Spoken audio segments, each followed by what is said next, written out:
crafting a new deal for cities is an important adjunct to the back-to-basics approach. Through the Integrated Urban Development Program, the restructuring of the city's space and economy, by instituting changes in land use planning and management, and coordinating investments in public transport and the built environment, we will ensure that there are changes taking place in the urban environment in South Africa.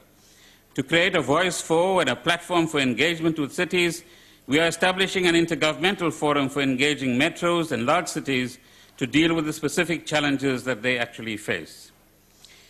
We are also quite frank about the fact that where there are problems, we will be bold enough to intervene. So these are examples where interventions, together with the relevant provinces, have taken place in respect of Section 139 of the Constitution. Tuba local municipality in KwaZulu-Natal, which the NCOP was discussing this morning, Matlosana local municipality in Northwest, Mpofona local municipality in KZN, Makana local municipality in the Eastern Cape, and Mogalakwena local municipality in Limpopo. The reasons that led to these interventions ranges from non-adherence to pieces of legislation, poor leadership from senior management and indeed sometimes the council, poor internal controls, and several other factors. But what I would like to report, Chairperson, to Parliament is that in respect of Mogalakwena, after much work, together with the province of Limpopo, we've ensured that we've brought about a situation where there's broad-based support for a program of changes that will be introduced within the next 24 to 48 hours. During this process, we've consulted political parties across the board, including DA councillors in this municipality. We've talked to ex-councillors and current councillors. We've talked to the trade unions. We've talked to workers who are at work and those who are not at work. And we have a package which ensures that, firstly, the staffing situation will be normalized and all staff will be invited to get back to work. Secondly, that a thorough forensic investigation will be done and the correct kinds of actions will be taken against those responsible for any kind of illegal behavior. Thirdly, we want to make an assessment of service delivery in that area and indeed put in a top-class team that will attend to the kind of service challenges that we have. We want an audit of all legal cases. There's been a kind of ping-pong match going on in the court at the moment. We want an audit of all legal cases so that we have absolute legal certainty. Is the municipal manager that claims to be the municipal manager the actual municipal manager, or should he go and find another job? Is the mayor in the right place? Are the councillors in the right place? And I hope that within the next few weeks, we will actually get the certainty that we require in this area. Similarly, our approach is not to go around creating problems. The Honourable Maimane was in Mogalakwena. I did meet one of his colleagues from the DA who told me approximately who he met in Mogalakwena. He didn't go there to solve problems, he went there to create problems. They took sides in this matter rather than talking to people across the board. We spoke to all the concerned people that were in that particular area. A similar approach. They don't like it when the truth is told about them, you see. A similar approach, after intense efforts by many arms of government at a national level and provincial level, has seen as a result the decision by the Malamulele task team to end the shutdown. This morning, schools are open, buses and taxis are operating, businesses are open, and normality is beginning to return.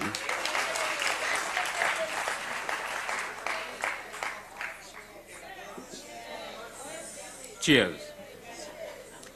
The following are some of the measures that have been offered by government to the Malamulele task team and the Malamulele community so that we get down to work and we get down to solving the problems that they have identified.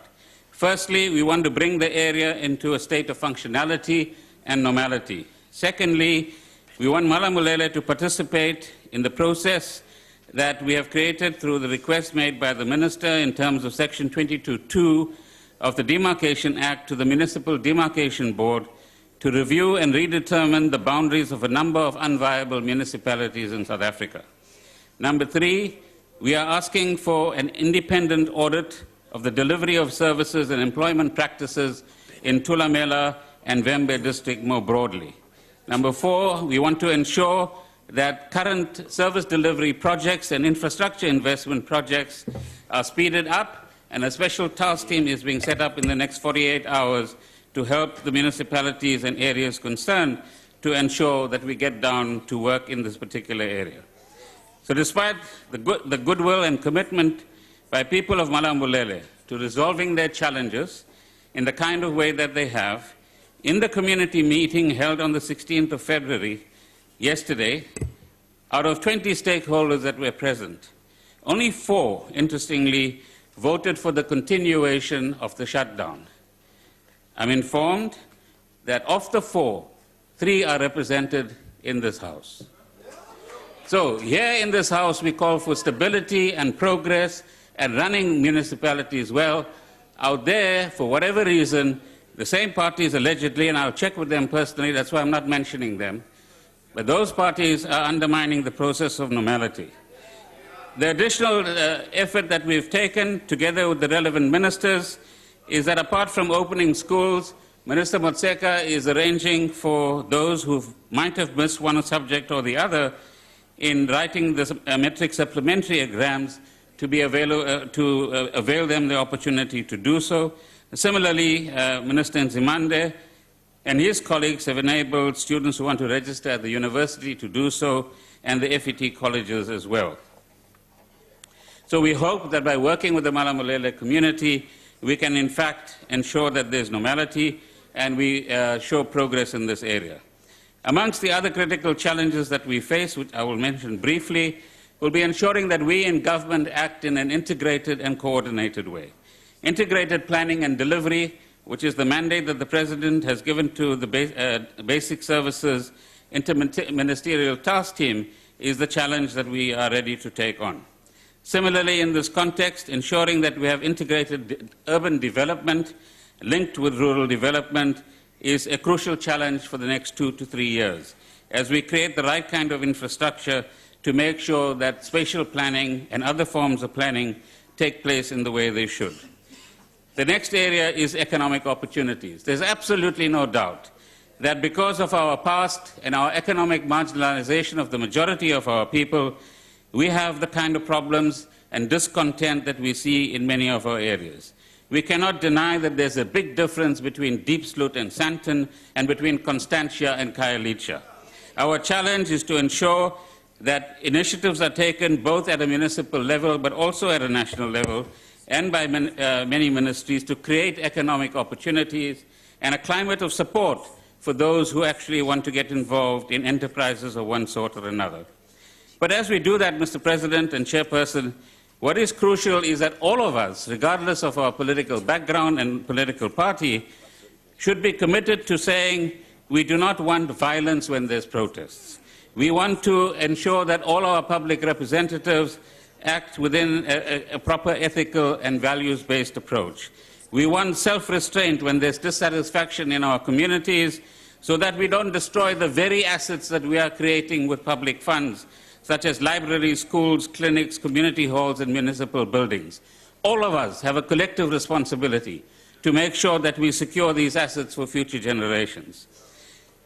Equally importantly, as many colleagues have spoken here today, nation building and social cohesion is absolutely crucial. Fighting racism, fighting divisions on any basis, ethnic, sexist, whatever it is not in the kind of line that we want to build a future South Africa.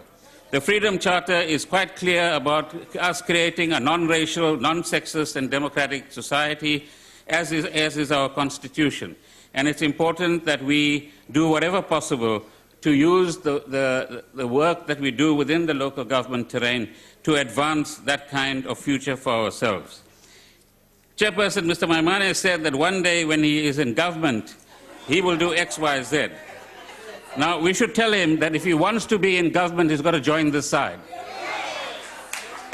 But what was fascinating for me, as I have 45 seconds left, is sitting down there on Thursday and watching the interaction between him, the leader of the parliamentary party, and his real leader, the leader of the Democratic Alliance, was a fascinating picture.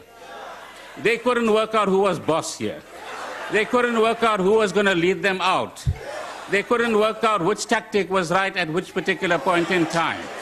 So who is the real leader, Mr. Maimane? And whom do you really listen to?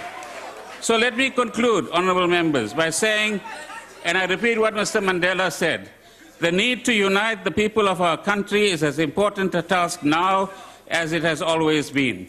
We have a choice, honorable members. We have a choice. The choice is we continue to divide ourselves and we continue to sow conflict.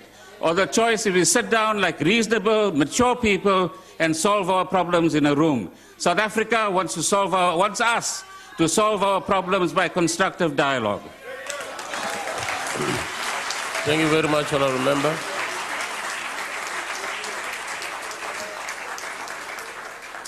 Honorable members, we will now take a short comfort break for about 15 minutes, and then the bells will be rung for us to come back into the house. Thank you.